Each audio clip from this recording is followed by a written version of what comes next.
Bonsoir! Salut! Bienvenue à vous sur Nurea TV pour continuer cette folle semaine anniversaire des 5 ans de Nurea TV. 5 ans déjà, c'est pas rien, et si on est encore là les amis, c'est en grande partie grâce à vous, donc on voulait vous dire un grand merci à vous les Nuréens, les auditeurs de Nurea TV.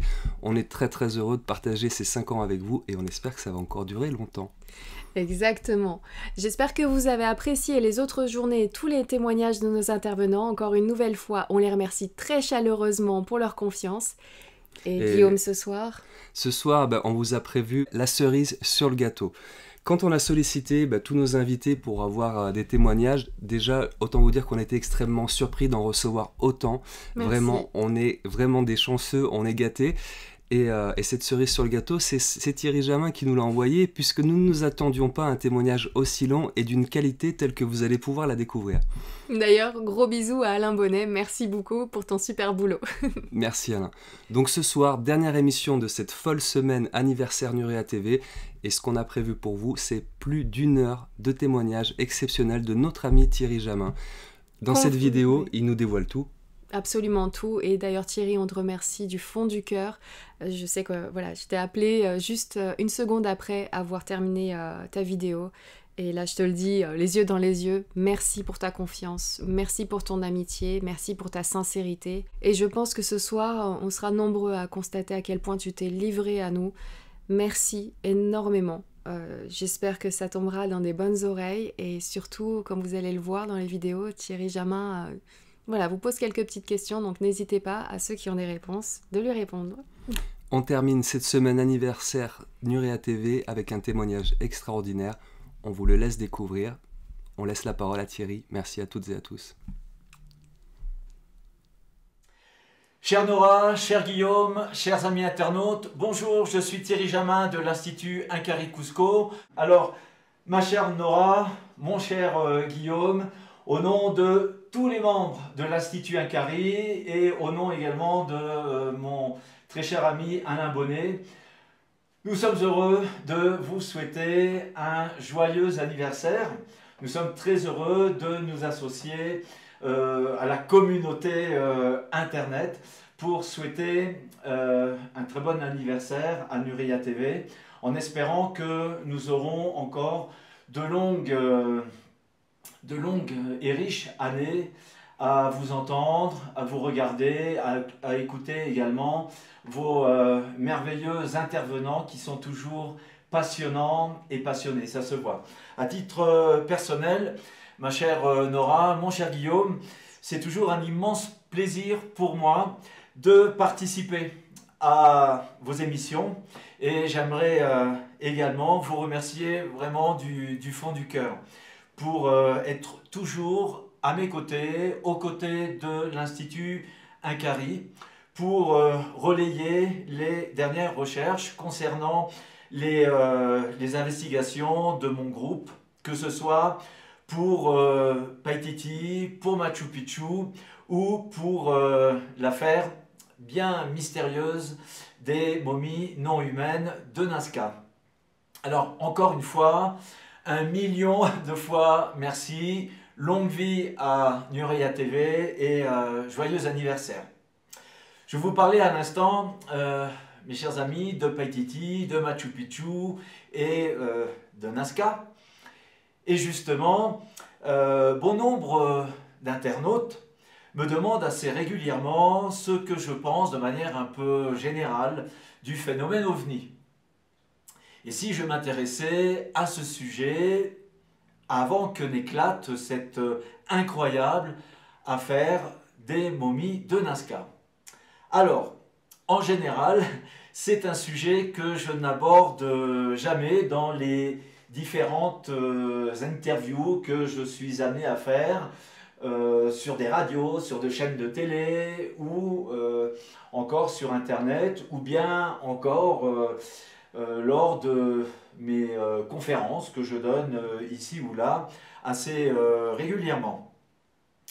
Alors c'est un sujet encore une fois un peu délicat, on va dire, dans l'affaire de Nazca, qui est sans doute l'affaire qui se prête pourtant le plus à ce genre de, on va dire, de commentaires, je me suis toujours basé sur les faits, comme vous le savez, c'est-à-dire sur les analyses, sur les résultats de laboratoire, mais également sur les opinions des professionnels qui se sont penchés directement sur ces mystérieuses et déroutantes momies.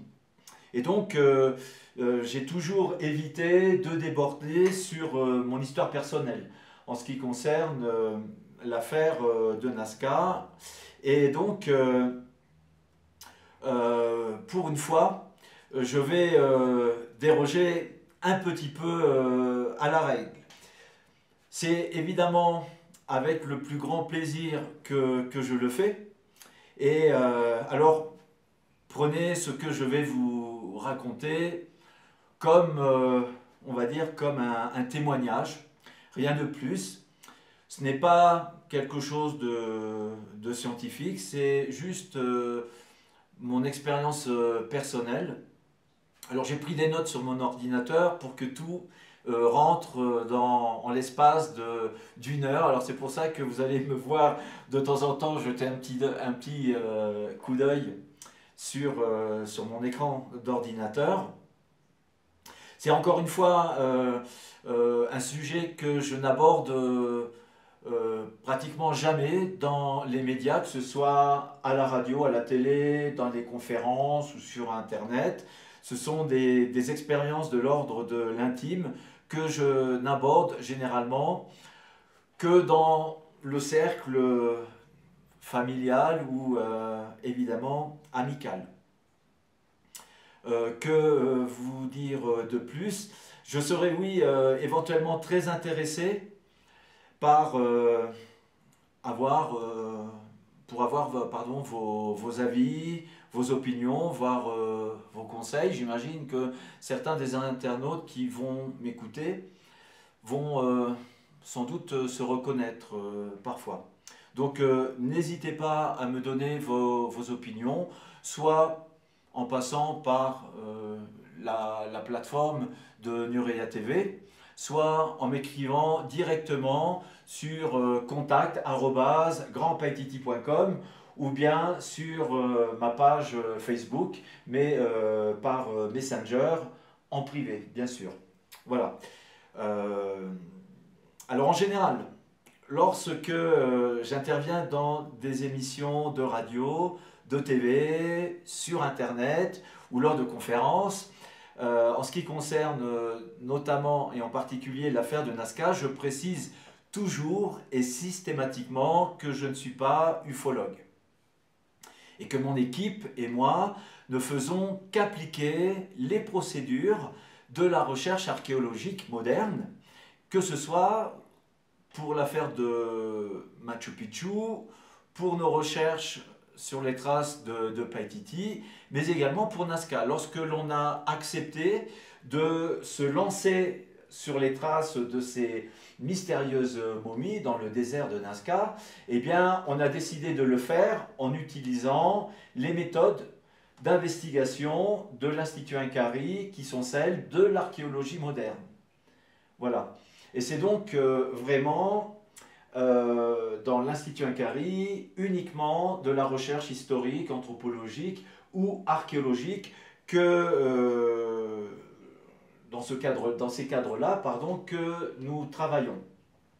Alors je vous dis ça parce que donc lorsque j'interviens dans les médias, c'est en tant que Thierry Jamin, président de l'Institut Inkari. Aujourd'hui, c'est un peu différent. Je vais vous parler de manière un peu plus personnelle. Et donc, mes paroles n'engageront que moi. Je parle en tant que Thierry Jamin, citoyen du monde. Voilà, on est bien d'accord. Et ceci donc étant dit, je vais donc vous raconter un peu mon expérience personnel lié au phénomène OVNI. Vous me direz ce que vous en pensez. En ce qui concerne donc le sujet des ovnis, je dois vous avouer que ce thème m'interpelle depuis mon plus jeune âge. Je devais avoir 7 ou 8 ans lorsque, parallèlement au manuel d'histoire et d'archéologie, je dévorais les bouquins de mon père qui traitaient du thème des ovnis. Alors je dévorais ces livres, notamment les petits livres rouges de la collection J'ai lu et les énigmes de l'univers aux éditions Robert Laffont. Je pense que tous les passionnés du thème sauront de quoi je parle. Alors nous sommes dans les années 70. Je vais commencer par ma plus tendre enfance. Et puis je vais venir jusqu'à nos jours, si vous voulez bien. Voilà. Donc on est dans les années 70. Alors évidemment, ça ne me rajeunit pas. J'étais alors à l'école primaire. Mon père était à l'époque chef comptable dans une petite société de la banlieue de Chartres. Et quant à ma mère, elle ne travaillait pas. Elle avait de gros problèmes de santé puisqu'on lui avait retiré les reins en 1975 et par conséquent elle devait se rendre 3 fois par semaine à l'hôpital de Chartres pour subir des séances d'hémodialyse. Alors il s'agissait de séances assez lourdes qui duraient 3-4 heures et qui la renvoyaient toujours épuisée à la maison. À cette époque, on habitait un pavillon dans un lotissement moderne de Chartres qui avait été construit au tout début des années 70. Et dans cette maison, je peux vous garantir, mes chers amis, qu'il ne nous est arrivé que des problèmes. C'était, comment dire, autant que je me souvienne, une maison un peu négative, entre guillemets, et il nous est arrivé des choses au cours des années 70 jusqu'à notre déménagement de cette maison, au divorce de mes parents, presque surnaturel. Alors je ne vais pas rentrer dans les détails de tous ces événements. Il y a eu 2 ou 3 fois des apparitions un peu bizarres dans cette maison, intervenu quelques jours seulement après le décès de mon grand-père notamment. Mais je vais vous parler surtout de 2 choses en particulier dont je me souviens à l'époque donc de ma plus tendre enfance. La première chose, c'est que, alors encore une fois, que vous me croyez ou pas, c'est pas là le problème, je vous donne juste un témoignage. Pendant plusieurs années, aux alentours de mes 8-9 ans, mes 2 sœurs et moi, on se retrouvait tout seuls à la maison les mercredis matins et une partie de l'après-midi. Mon père, évidemment, travaillait toute la journée et quant à ma mère, eh bien, elle allait notamment le mercredi matin, elle y allait le lundi, le mercredi et le vendredi. En dialyse. Donc mes 2 sœurs et moi, Corinne et Valérie, nous étions tout seuls dans cette maison. Et bien, pratiquement tous les mercredis, des phénomènes se produisaient à la maison. Alors, on vivait dans une maison que je vous explique un peu, une maison avec un rez-de-chaussée et un premier étage. Au rez-de-chaussée, il y avait une entrée, il y avait la salle à manger, un salon, et puis au fond la cuisine. Et on accédait au premier étage par un escalier en bois. Et donc, à ce premier étage, il y avait les 2 chambres, une salle de bain, un cagibi, les toilettes et un grenier. Ça, c'est pour vous planter un peu le décor. Et donc, on vivait dans cette maison et tous les mercredis, donc, on entendait des bruits étranges au rez-de-chaussée de la maison. Et notamment le bruit de serrure du buffet de salle à manger, qui était un buffet relativement bas. On l'entendait s'ouvrir et se refermer. Et on entendait la serrure de ce buffet. Je l'ai encore à l'oreille, une serrure, un bruit sec, schlac, schlac. Et je vous parle de ça il y a donc environ quarantaine d'années. Et je crois encore entendre ce bruit de serrure dans mes oreilles. Alors quelques années plus tard, après le divorce de mes parents, quand on a déménagé, ma mère n'a pas tenu à emporter avec nous ce buffet qui nous avait fait si peur pendant des années. Je me souviens que ça va peut-être en faire sourire certains. Mes sœurs et moi, on s'amusait bien dans les chambres. Et lorsqu'on entendait ces bruits, alors il y avait des petits bruits de pas, et puis il y avait des bruits d'objets dans la salle à manger, et les portes qui s'ouvraient, qui se refermaient, les portes également qui grinçaient. On était apeurés à tel point qu'on restait à l'étage, on n'osait plus descendre. Et je me souviens d'un jour où ma grande sœur, elle devait avoir 10 ou 11 ans, elle avait crié allez-vous-en, on n'a pas d'argent, il n'y a rien à voler.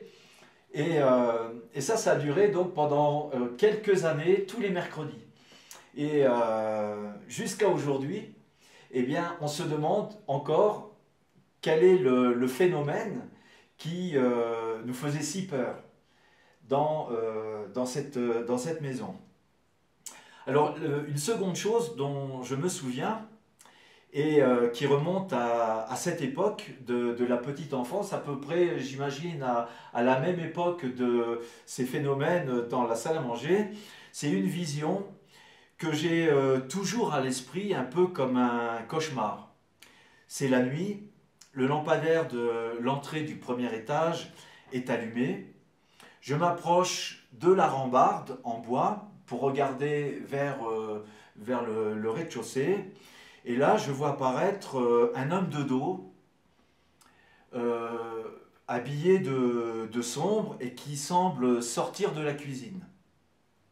Et qui se tourne vers moi avec un regard un peu inquiétant, une espèce de sourire.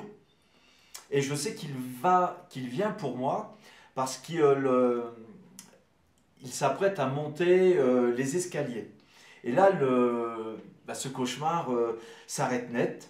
C'est assez marrant parce que ce sont des images qui ne m'ont jamais quitté l'esprit depuis ma petite enfance et qui sont un peu comme ça, lancinantes, un peu comme un cauchemar. Et je n'avais aucune explication de ce cauchemar jusqu'au début des années 2010. Et vous verrez pourquoi. Alors on avance un peu dans le temps, si vous voulez. J'ai alors, on va dire, 12-13 ans. Je suis passionné par l'astronomie, par tout ce qui touche l'espace, par le phénomène ovni, par l'univers, par les étoiles. À Chartres, je fais partie de l'Astro-Club de Beauce. Ma mère m'achète une lunette astronomique d'ailleurs. J'en ai même, je vais en avoir deux. Je vais avoir une lunette astronomique et un télescope. Et je tiens assez régulièrement un journal de mes observations astronomiques. C'est celle que... Alors, je tiens le journal de mes observations, ces observations que je réalise le soir depuis le jardin de la maison. Alors les étoiles, la lune, et un jour, je me souviens d'avoir vu passer au-dessus de la maison un drôle d'objet légèrement allongé avec des lumières vert, rouge, jaune, un objet presque en forme de T, à ce que je me souviens. En tout cas, ce n'était pas un avion. Et je l'ai consigné d'ailleurs dans mon journal. Nous sommes alors au tout début des années 80, c'était peut-être 1980-81 puisqu'on déménage en 1982. On quitte cette maison en 1982. Alors je me souviens qu'à cette époque, donc encore une fois, j'ai 11-12 ans, j'écris au GEPAN, à l'époque, qui dépendait donc du CNES. Je suis alors, encore une fois, passionné par le phénomène OVNI et j'achète à ce même GEPAN, à la même époque, plusieurs notes de synthèse et plusieurs notes techniques éditées par le GEPAN sur des cas d'apparition importants qui ont eu lieu quelques années auparavant en France. Notamment la note technique numéro 16, la note technique numéro 17, si j'ai bonne mémoire, qui était consacrée à l'affaire de Trans en Provence et à l'affaire Amarante. Alors j'ai donc environ 13 ans à cette époque et je contacte également de nombreux journaux en France pour obtenir des copies d'articles de presse, notamment sur les vols lunaires et sur des événements assez curieux qui étaient arrivés aux astronautes des campagnes Apollon. Donc, véritablement, le sujet me passionnait. Bref, c'est un thème qui m'intéresse vraiment de très près, mais également je m'intéresse à l'archéologie, au mystère des civilisations, aux civilisations disparues, évidemment à l'origine de l'homme, d'où ma passion pour l'histoire et l'archéologie. Alors un soir, je vais vous raconter une autre anecdote. Alors on avait déménagé de cette maison et ce que je vous raconte s'est passé en 1983 ou en 1984. Alors je suis dans ma chambre, étendu sur mon lit, et je suis en train de méditer sur tous ces sujets. Et eh bien, je ne sais pas pourquoi, mais je m'adresse à mon étoile. En effet, depuis ma plus tendre enfance, j'ai vraiment le sentiment d'avoir... alors certains parlent d'ange gardien, moi j'ai plutôt tendance à parler de mon étoile. Et quand je dis mon étoile, j'ai vraiment l'impression qu'il s'agit non pas seulement d'une personne, mais d'un groupe de personnes que j'ai peut-être connues avant mon incarnation dans cette vie de Thierry Jamin. Et c'est quelque chose de très frustrant parce que j'imagine que beaucoup d'entre vous connaissent cette sensation. J'ai vraiment l'impression de connaître ces entités qui sont au-dessus de moi, qui peut-être me guident dans mon chemin de vie. J'ai l'impression de les connaître et c'est un peu comme avoir un nom sur le bout de la langue mais qu'on n'arrive pas à sortir. J'ai l'impression que ces êtres qui constituent mon étoile, entre guillemets, ce sont des personnes que j'aime infiniment, d'un amour universel. Et voilà, je pense que ces entités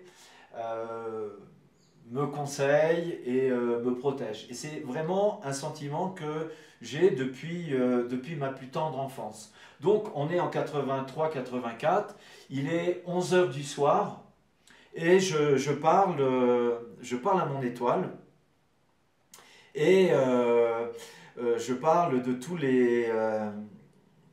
toutes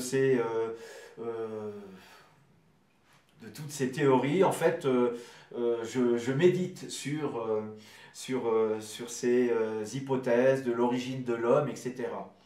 Et à un moment donné, eh bien, je m'adresse à mon étoile et je lui dis si je suis dans le vrai, est-ce que tu peux m'envoyer un message? Alors bon, encore une fois, j'avais 13-14 ans, des fois on a des idées un peu loufoques, donc je demande à mon étoile de m'envoyer un message. Et je lui dis même, envoie-moi un message dans 10 secondes. Alors je commence le compte à rebours, 0, 1, 2, 3, 4, 5, 6, 7, 8, 9. Et à 10, précisément, eh bien, j'ai le carillon de ma montre, j'avais une montre à quartz, qui était réglée à 6h moins le quart, c'était l'heure à laquelle je me levais pour aller au lycée. On est pourtant à 11h du soir, et à 10, eh bien, le carillon de ma montre se met à sonner. Et je m'en souviens également très bien. Et bon, alors je regarde ça, je suis quand même surpris, mais également, évidemment, un petit peu étonné. Alors, je m'adresse de nouveau à mon étoile, et je lui dis, ma chère étoile, si c'est toi qui m'envoies un message, est-ce que tu peux le refaire? Et là, je fais un rétro-chronométrage, c'est-à-dire que je commence à 10, 10, 9, 8, 7, 6, 5, 4, 3, 2, 1, et je vous promets qu'à 0, de nouveau, le carillon de ma montre se remet à fonctionner. Alors là, je me souviens que j'ai eu une espèce de bouffée de chaleur et j'avais une palpitation cardiaque et je me suis dit mince, qu'est-ce qui se passe? Et cela remonte donc à 35 ans. Et aujourd'hui, on est en 2021, je me demande encore ce qui s'est passé.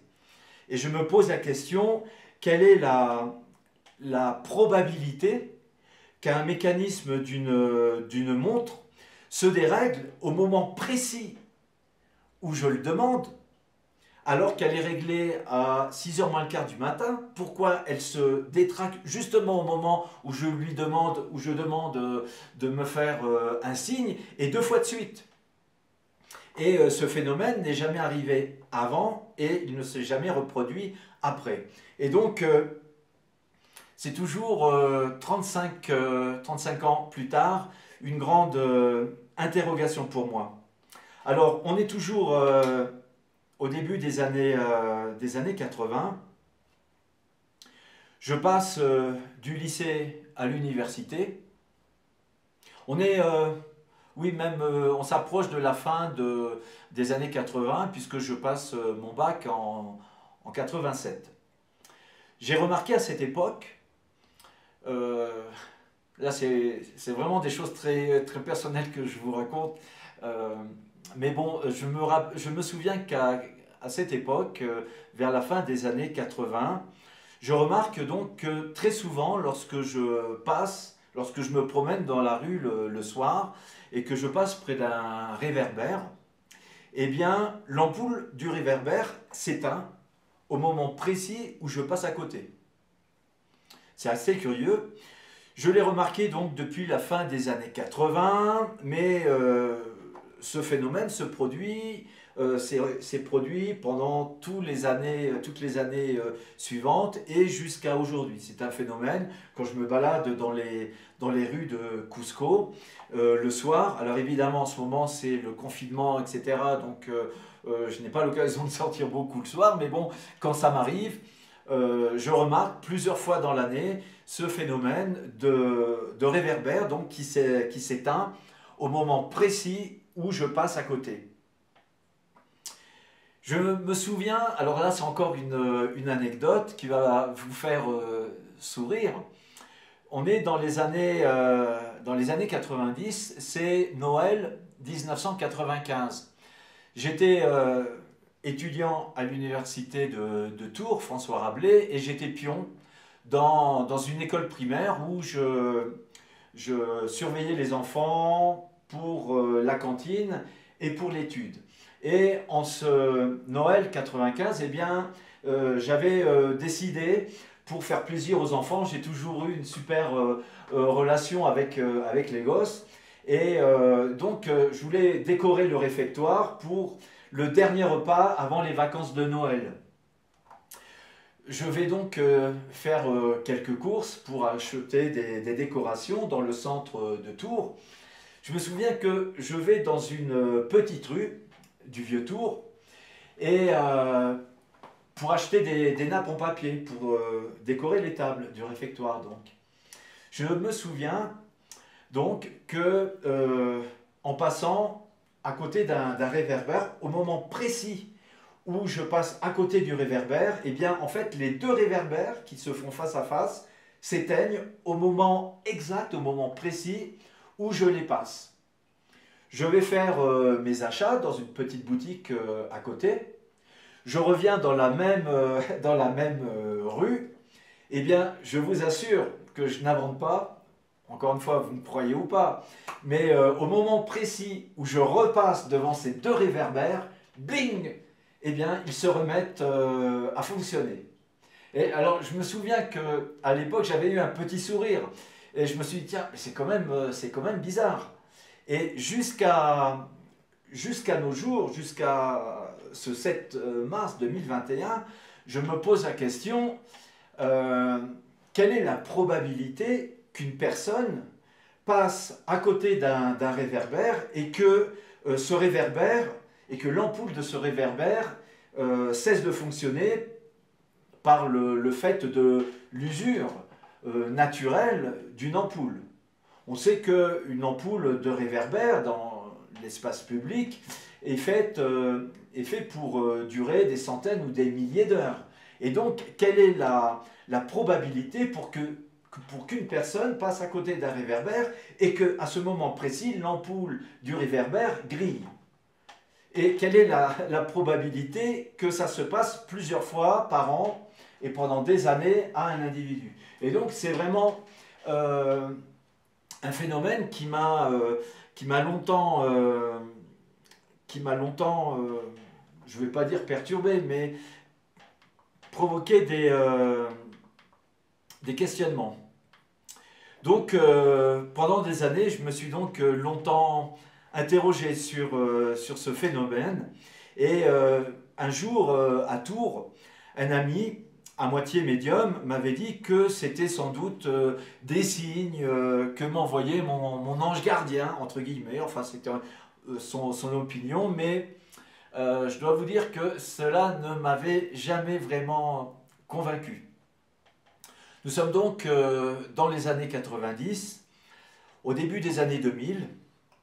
Malgré ces phénomènes un peu bizarres, je dois reconnaître que dans les années 90, au début des années 2000, mon intérêt pour les ovnis était un peu, je dirais pas qu'il était retombé, mais qu'il s'était un peu endormi après cette passion qui m'habitait pour ce thème dans les années 80. Pour autant, je constatais ce genre de phénomène électrique qui se passait avec ces réverbères, mais je ne l'avais jamais relié, on va dire, au phénomène ovni. Depuis les années 90, bon, c'était les études à la fac, puis le service militaire, de nouveau ma fac, et puis à partir de 98, c'est mes premières expéditions sur les traces de Paititi au Pérou. Donc le thème des ovnis était passé un peu en arrière-plan, il était un peu en sommeil, on va dire, jusque dans les années 2010, jusqu'en 2010 précisément. Alors à partir de 2010, certaines choses pour le moins curieuses vont se produire dans ma vie. D'abord en juillet-août 2010, je me souviens d'avoir eu des rêves assez agités. En août 2010, j'ai comme une sorte de paralysie du sommeil vers 1h du matin.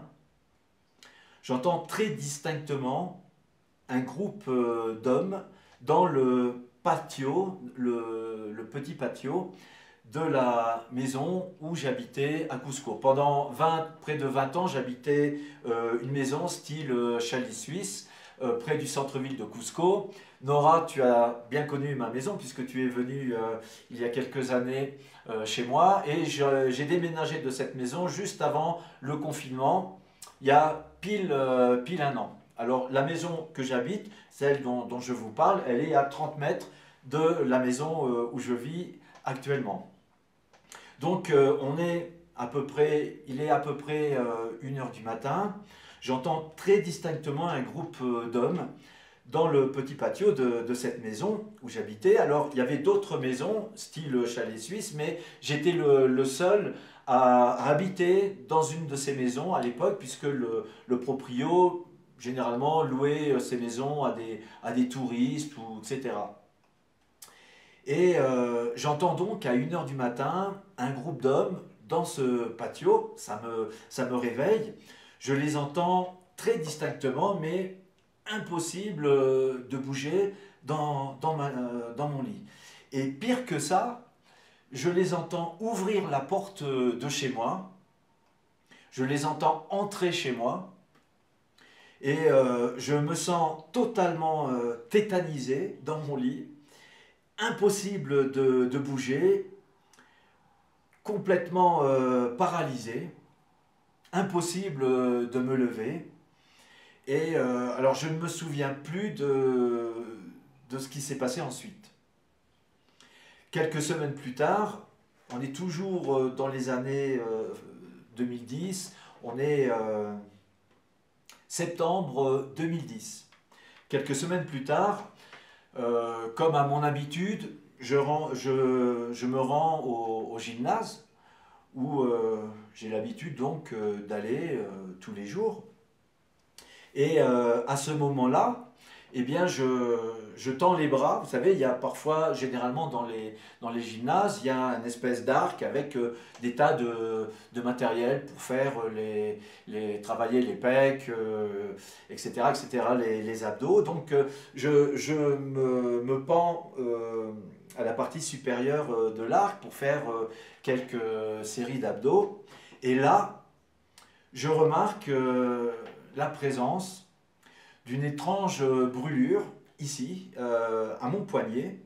C'est une brûlure ronde qui fait à peu près 1 cm de diamètre et qui suinte un liquide.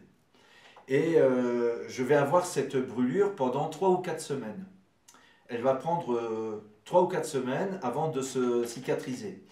Alors on est en 2021, et bien 11 ans après, 10 ans et demi après cette observation, j'ai toujours la trace, une petite tache blanche de cette brûlure. Et donc, je me suis demandé, mais où est-ce que j'ai pu me brûler, et surtout une brûlure du second degré. Parce que pour sointer, pendant 3-4 semaines, il a vraiment fallu que je me brûle de manière très importante. J'ai aucun souvenir du moment ni de l'endroit où j'ai eu cette fameuse brûlure. Et puis surtout, alors j'étais comme ça, surtout je m'aperçois que à quelques dizaines de centimètres de cette brûlure, c'est-à-dire à cet endroit-là, eh bien je m'aperçois que j'ai une sorte de pastille à l'avant-bras que j'ai toujours. Quand on la bouge, eh bien, enfin, quand on y touche, elle bouge d'ailleurs à l'intérieur du bras. Et donc depuis 10 ans et demi, j'ai cette petite pastille. Alors je ne sais pas si vous arrivez à le voir, mais on vous passera des images pour vous la montrer. Je la sens encore très bien. Elle fait à peu près 1 cm de diamètre, et quand on y touche, eh ben, elle se déplace un petit peu. C'est vraiment très curieux. Je n'ai aucune idée de la provenance de cette pastille qui est apparue en même temps que cette brûlure. Je me souviens qu'à la même époque, j'avais eu quelques rêves assez bizarres, on va dire d'abduction, de contact avec... c'est parfois un peu gênant de vous parler comme ça, parce que je sais que ça peut paraître un peu stupide, Mais bon, je me souviens d'avoir eu des rêves assez agités, encore une fois, à cette époque. C'est assez marrant parce que c'est à l'époque où je m'aperçois que j'ai cette pastille et que j'ai cette brûlure, que mon intérêt pour le phénomène OVNI va rejaillir après 10 ou 15 ans, même 20 ans de sommeil. Et depuis une dizaine d'années, eh bien, j'ai vraiment l'impression que le phénomène OVNI est de nouveau rentré dans ma vie. C'est assez bizarre. Alors, je vous parle de cette petite pastille, lentille. Je me souviens aussi que vers la fin des années 80, ma mère, qui, en raison de ses problèmes de santé, était suivie très régulièrement, elle passait des contrôles médicaux régulièrement. Eh bien, je me souviens qu'un jour, à la fin des années 80, ma mère m'avait dit à moi, mais également à mes sœurs, qu'on lui avait détecté un petit objet métallique dans l'avant-bras, et les médecins ne savaient pas de quoi il s'agissait. Alors, ma mère, elle n'était pas du tout intéressée par le phénomène OVNI à cette époque, bon, elle est décédée en 97 de l'hépatite C, et pour elle, le phénomène OVNI, c'était vraiment un sujet qui ne l'intéressait pas. Donc, elle nous en a parlé à la fin des années 80, et comme bon, les médecins ne savaient pas de quoi il s'agissait, etc., elle ne nous en a jamais reparlé par la suite. Mais c'est une anecdote que je me souviens, et encore une fois, dont on n'a aucune explication. À plusieurs reprises, et au moins à 2 ou 3 reprises, je me souviens également, quand j'habitais en face, dans cette maison où j'ai déménagé donc l'année dernière, eh bien je me souviens à plusieurs reprises avoir été réveillé en pleine nuit par de curieux bip bip, des bruits un peu électroniques qui venaient du patio. Et encore une fois, je n'ai aucune explication de ces bip bip, puisque dans ce patio, il n'y avait aucun système électronique, aucune boîte de sécurité, etc. Et donc, rien qui puisse expliquer la provenance de ces mystérieux bip bip électroniques. Voilà. Plusieurs fois également, à la même époque, des amis qui étaient venus passer un séjour chez moi de quelques jours ou quelques semaines m'avaient raconté qu'ils avaient entendu des bruits bizarres dans ma cuisine, des pas ou des buffets qui s'ouvrent en plein cœur de la nuit, vers 2 ou 3 heures du matin. Et à plusieurs reprises, ils me demandaient ce que je faisais dans la cuisine à une heure tardive. Et moi, je leur disais, mais non, mais ce n'est pas moi je dormais. Et donc, ça reste encore des manifestations un peu bizarres. En août 2013, lors d'une visite au pétroglyphe de Pucharo, en pleine forêt amazonienne, nous avons la surprise, mes camarades et moi, d'apercevoir un objet lumineux, sphérique, de couleur rouge-orangé, descendre en oblique, accélérer, puis descendre à la verticale, en pleine forêt amazonienne, à un endroit où l'on était passé quelques heures auparavant. Alors là, il était 8h30 du soir, il pleuvait, ce qu'on appelle ici au Pérou la garwa, c'est-à-dire une espèce de brume. Il y avait un plafond de nuages relativement bas, et on voit apparaître cet objet qui disparaît à 500 mètres de nos toiles de tente. Et alors on se demande, je peux vous dire que ça nous a perturbé plusieurs jours. Il ne pouvait pas s'agir d'un drone, ni d'un avion, ni d'un hélicoptère, ni d'une montgolfière.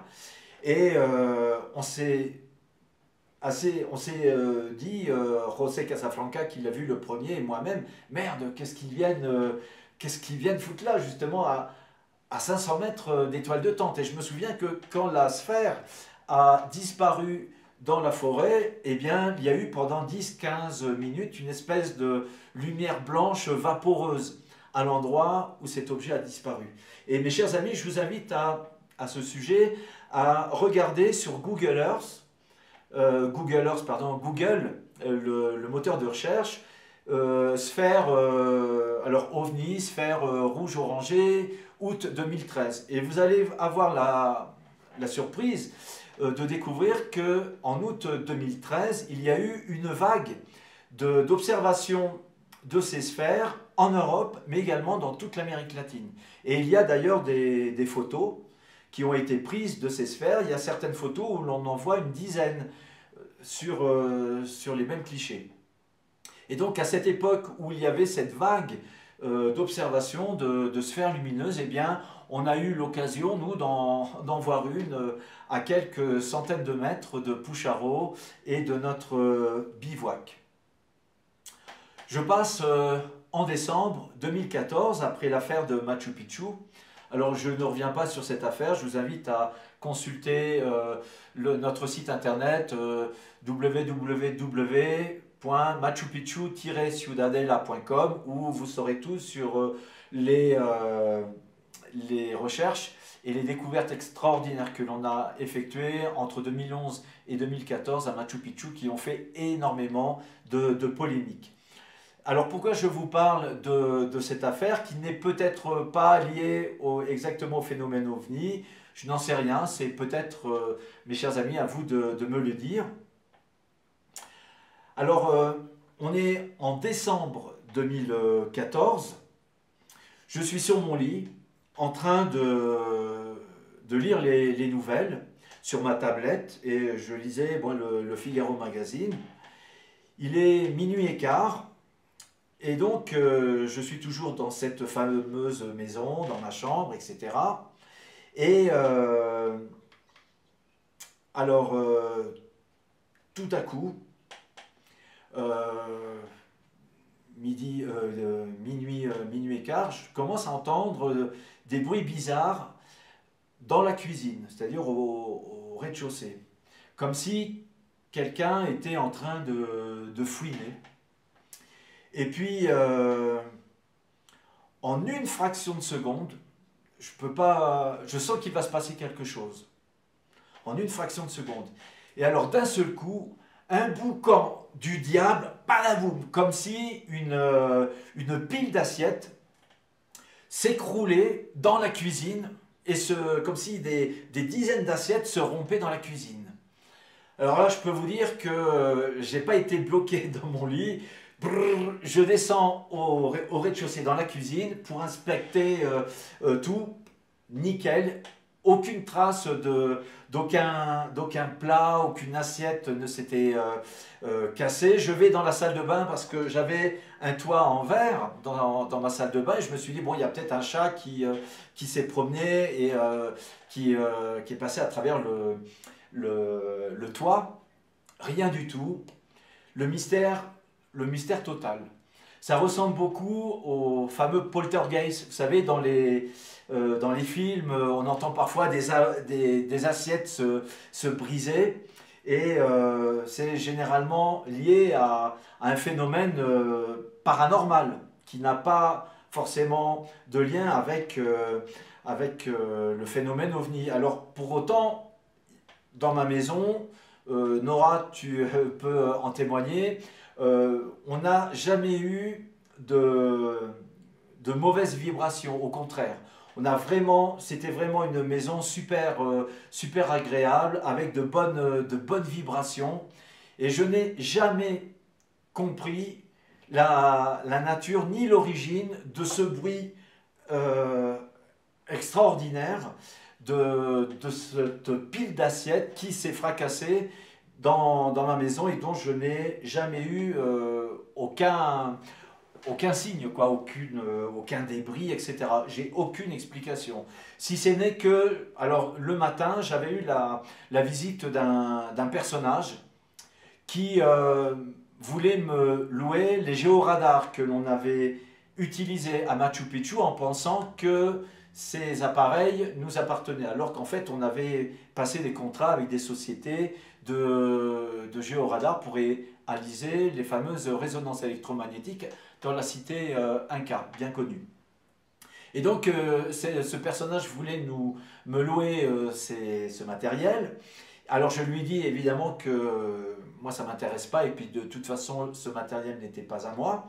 Et à un moment donné il sort de son manteau deux baguettes un peu de sourcier et il va dans la maison et il va dans le petit patio et à un moment donné les baguettes elles se croisent. Il dit oh mais il doit y avoir de l'or dans le sous-sol de ton patio.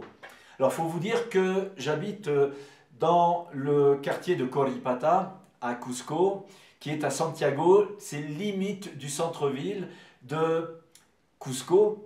Et d'après certains chroniqueurs qui ont vécu la conquête du Pérou par les Espagnols, la chute de l'Empire Inca, eh bien la zone où j'habite correspond à un ancien sanctuaire sacré de l'époque Inca. Il y avait des pierres levées. Et donc, c'est un endroit quand même assez chargé en énergie spirituelle, etc. Et une amie, en fait, l'épouse de José Casafranca, m'a dit que peut-être ce sont les esprits de ces lieux qui voulaient t'avertir. Attention, ne passe pas de contrat, ne fais rien avec ce type parce que c'est un pilleur de sites archéologiques. C'est un huaqueros, comme on dit ici.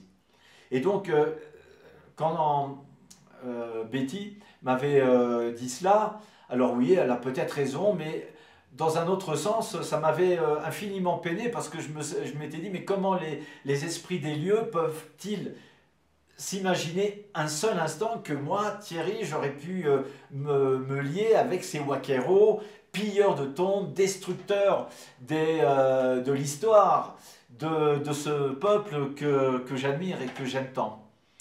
Voilà, donc c'est un événement assez curieux. Je ne sais pas si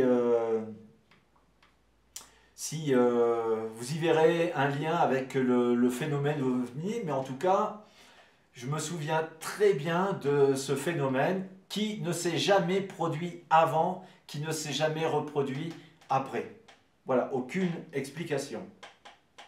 On avance un peu dans le temps, mes chers amis. Je vous passe évidemment l'affaire des momies de Nazca qui commence pour nous en octobre 2016. Deuxième semaine d'avril 2017, mon ami archéologue espagnol Daniel Merino et moi, nous faisons une étrange rencontre dans un café de Cusco. J'en ai un petit peu parlé dans des interviews, notamment ici sur Nurea TV. Nous avions rencontré un homme en noir. Alors, je ne peux évidemment pas le décrire autrement que de cette manière. Un homme en noir, il avait un chapeau noir à l'ancienne, feutre, des lunettes noires, un costume noir, une chemise noire. Il avait un pantalon noir, des chaussures noires. C'était un homme en noir. Il n'y a vraiment pas une autre manière de le décrire.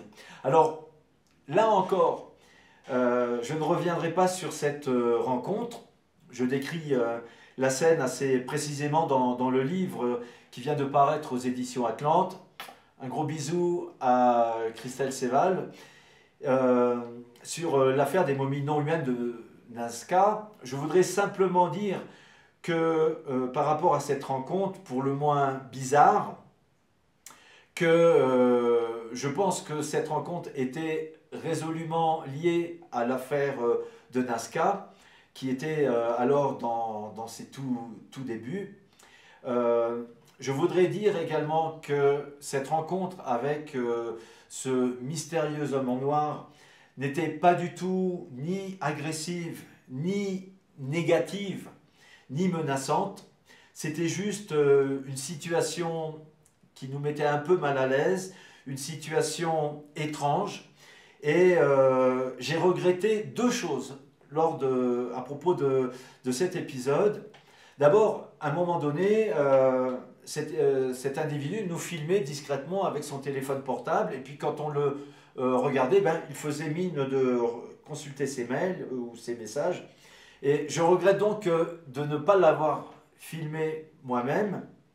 Et puis surtout, quand on a établi un contact, lui et moi, eh bien, bon, je ne voulais pas le regarder, je ne voulais pas lui donner beaucoup d'attention, parce qu'encore une fois, il ne me mettait pas très à l'aise. Mais à un moment donné, alors que je faisais mine, moi, de regarder mon téléphone, je le voyais du coin de l'œil, où il baissait ses lunettes comme pour m'inviter à l'identifier. Et j'ai refusé de rentrer dans son jeu, et je n'ai pas voulu le regarder dans les yeux. Et franchement, je le regrette. J'aurais dû être avoir une présence d'esprit, quoi, le filmer et le regarder dans les yeux quand comme il me l'invitait. Voilà. Alors, on avance encore un petit peu. Juillet 2017, j'ai la surprise de me réveiller dans ma chambre, la porte fermée. Alors, je crois que je te l'avais dit, Nora, chez moi, toutes les portes sont toujours ouvertes. Je n'aime pas avoir les portes fermées chez moi. Ça doit être peut-être encore quelque chose d'intérieur, je ne sais pas, de psychologique. Enfin bref, toutes les portes chez moi sont ouvertes, c'est une habitude, et je dors chez moi, la porte de ma chambre systématiquement ouverte. Par ailleurs, dans la chambre de la maison dans laquelle j'habitais, le plancher n'était pas exactement horizontal, mais il y avait un certain pendage, si bien que, vous savez, quand vous poussez la porte, eh bien, la porte, elle s'ouvre d'elle-même, automatiquement. Et pour la fermer, eh bien, il faut vraiment une force, et pour que la serrure s'enclenche dans le verrou, quoi, pour que le verrou s'enclenche dans la serrure, plutôt, il faut vraiment une force pour le faire. Et en plus, quand vous poussiez un peu la porte, eh bien, elle grinçait, puisque c'est un peu un chalet suisse, donc le plancher était en bois, il y avait beaucoup d'armoires imbriquées dans les murs, etc., en bois, etc. Et donc, je me lève ce mois de juillet 2017, et je trouve la porte de ma chambre fermée. Alors c'est des petits signes comme ça, mais je me dis, mais comment cette porte a pu se fermer malgré moi? Je me couche, la porte est ouverte, je me réveille, la porte est fermée. Comment cette porte a-t-elle pu être fermée, et comment, lorsqu'elle s'est fermée, le grincement de la porte ne m'a-t-il pas réveillé? C'est vraiment des questions qui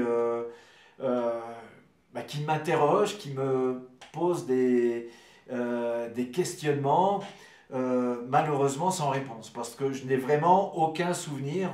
Certaines personnes qui racontent avoir été enlevées ou avoir eu des contacts avec des entités X ou Y. Bon, bah, c'est pas mon cas. Moi, je n'ai aucun souvenir de cela, ou alors c'est vraiment très bien enfoui dans mon cerveau. Voilà, alors mes chers amis, je terminerai cette vidéo pour vous raconter un double événement qui m'est arrivé en mai et juin 2019, c'est-à-dire il y a un petit peu moins de 2 ans. Alors on est aux alentours du 20 mai 2019. Alors c'est quelques mois après la conférence qu'on a eue au Congrès de la République du Pérou, où on a rendu les résultats presque définitifs des analyses des momies de Nazca réalisées par l'Institut Inkari et Tercer Millennio et Gaïa. Et c'est quelques mois avant la remise à l'université d'Ica de ces fameuses momies, enfin d'une partie de ces momies, et de la conférence du 6 novembre 2019, donc à l'université d'Ica. Donc on est aux alentours du 20 mai, et alors, qu'est-ce qui se passe? Je reçois sur Facebook un message assez surprenant dans mon Messenger. Eh bien, un message d'ailleurs que je vais vous lire. Alors, voilà. Alors, je vais vous le faire paraître à l'écran. C'est la magie du presque direct avec mon ami Alain Bonnet. Donc, c'est un message qui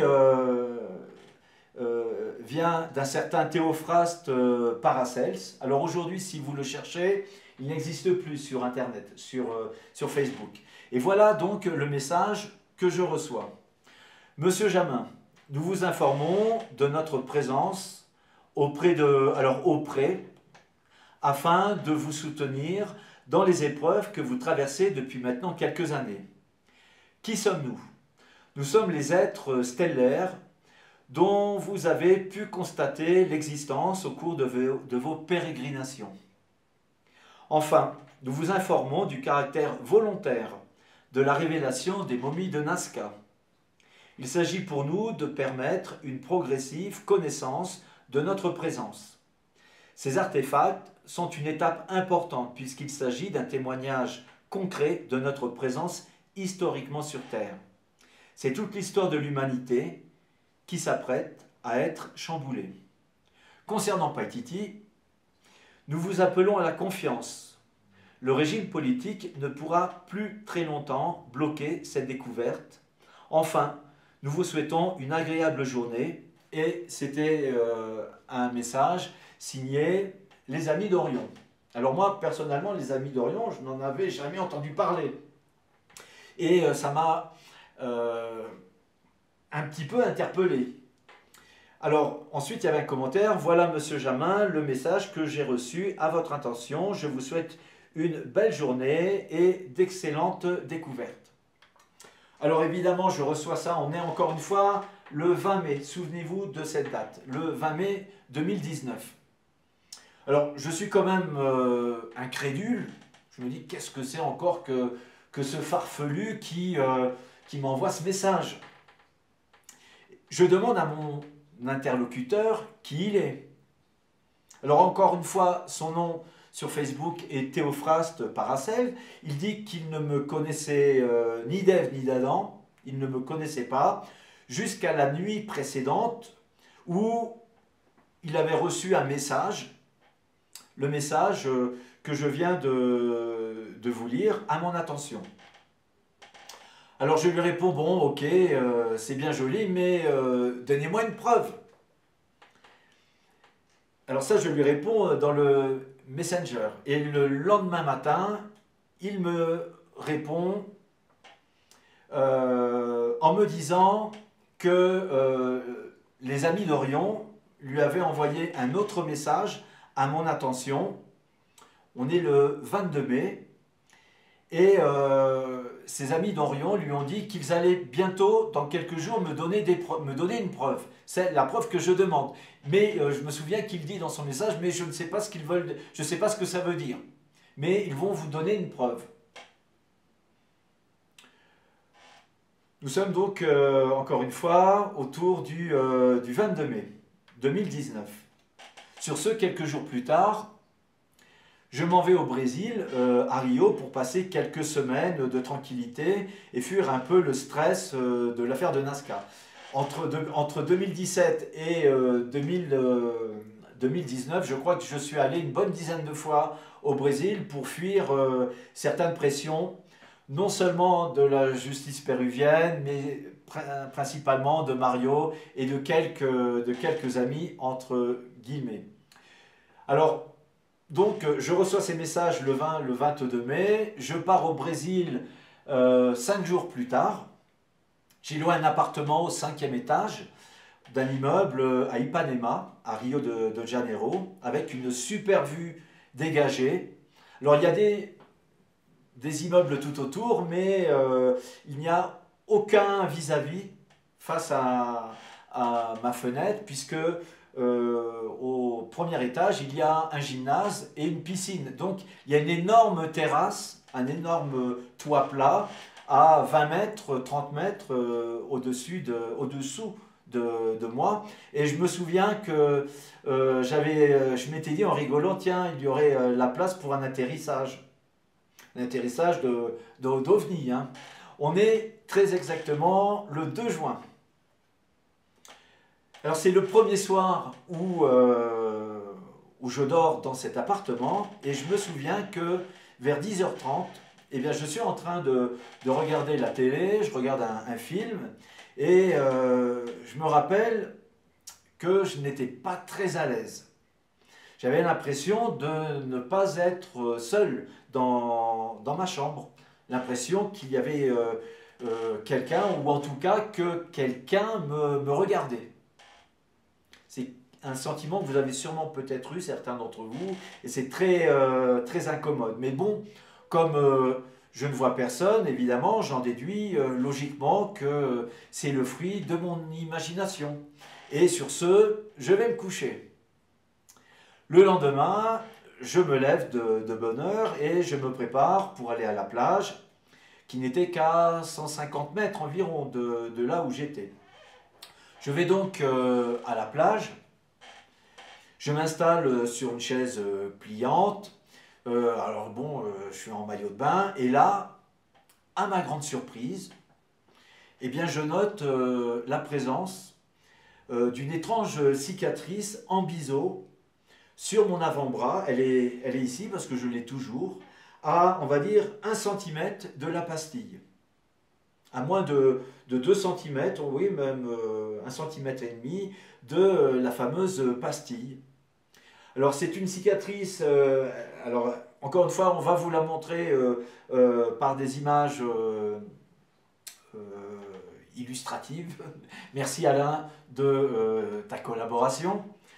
C'est une cicatrice qui mesure 2,7 cm de long. Elle est parfaitement cicatrisée, je dirais même cautérisée.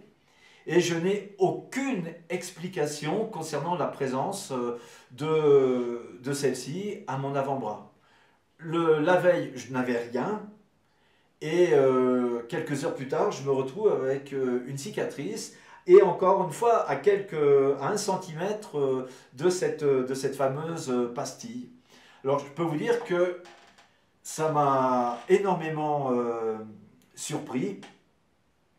Je n'ai, encore une fois, on est à 1 an et demi de ça, je n'ai aucune explication de l'apparition de cette cicatrice, parce que pour avoir une cicatrice, il faut qu'il y ait une incision. Et pour qu'il y ait une incision, il aurait fallu que ça saigne. Et puis encore une fois, c'est une cicatrice nette, c'est un trait blanc. Il n'y a pas de point, donc pas de point de suture. Je n'ai aucune idée sur l'apparition de cette cicatrice près de cette pastille. Et alors, je me souviens que j'avais envoyé des photos à une amie, Kat, que j'embrasse très affectueusement, ma sœur des étoiles.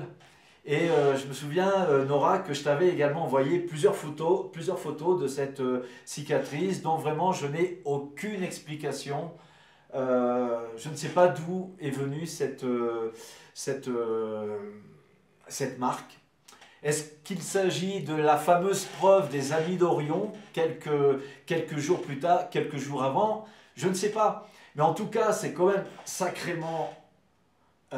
sacrément troublant de recevoir ce message des amis d'Orion qui me disent qu'ils vont m'envoyer une preuve dans quelques jours et de se retrouver avec une cicatrice à l'avant-bras qui apparaît comme ça du jour au lendemain et dont j'ai toujours la marque, encore une fois, 1 an et demi après.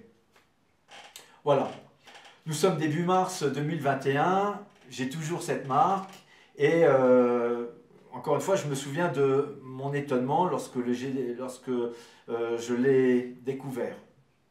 J'ai cherché à joindre il y a quelques jours pour justement cette vidéo de Nurea, de Théophraste Paracels, mais malheureusement, il n'est plus sur Facebook. Alors, si jamais il m'entend, eh bien, qu'il m'envoie un petit message, j'aurai quelques questions à lui poser.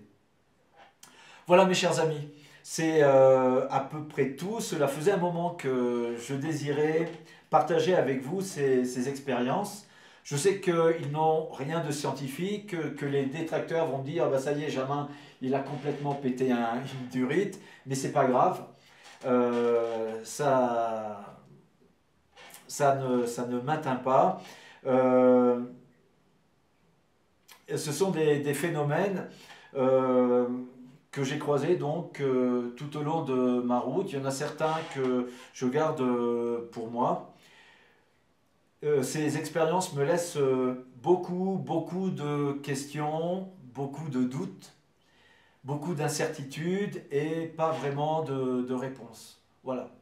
Je voulais partager ceci avec vous. Encore une fois, je pense que je n'aurai jamais l'occasion de reparler dans le futur de ces expériences, mais je voulais qu'elles soient gravées sur une vidéo pour garder une sorte de témoignage de ceci, parce que, encore une fois, ces cicatrices, cette pastille, cette cicatrice, cette brûlure, ce bruit de plats qui s'écroulent dans ma maison, ce sont des faits, c'est pas le fruit de mon imagination. Alors, on va me dire, faites des IRM, faites des radios de ça. Je ne l'ai encore jamais fait. C'est sûrement à venir. Une chose qu'il faudra que je fasse à l'avenir. Si vous avez des réflexions, des suggestions, des conseils, eh bien, encore une fois, je suis preneur. N'hésitez pas à me les communiquer par courrier électronique, encore une fois, contact@grandpaititi.com ou bien par le messenger de Facebook, mais encore une fois, s'il vous plaît, seulement en privé. Voilà.